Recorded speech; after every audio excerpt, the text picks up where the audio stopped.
Well, soon every CCSD student will have a chance to return to campus, but some students and also parents right now wonder if they will have the option to learn from home next year. And 13 Action News reporter Jeremy Chen is live at Valley High School with more about what next school year may look like. Jeremy.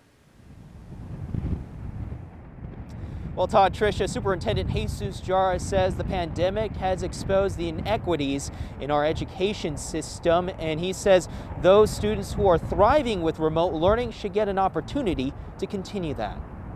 The pandemic has put a spotlight on distance education, with all CCSD students doing that for much of the year. As classrooms begin to reopen, some kids are doing well learning online, like Denise Washington's niece. A lot of kids is thriving that way. My son preferred to go back into class. At Palo Verde High School, parents are already being asked about distance learning. They received a survey that's gauging their interest on whether they want their kids to continue their education from home or go back to the classroom. We have seen some of our students that have been very successful with distance education, and we're going to provide that as an option for parents and for kids.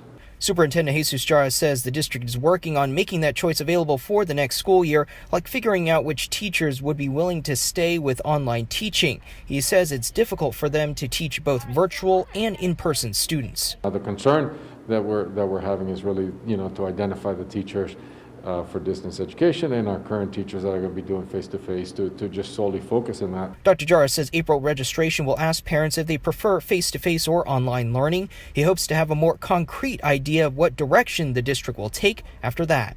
Do you have to turn your cameras on? What is the profile of that student so that the parents can make an informed decision? Washington says while she is leaning towards face-to-face learning, she supports the district giving a choice. Choice between homeschool and going to school. So doing it is pretty much just the same, and some kids like it.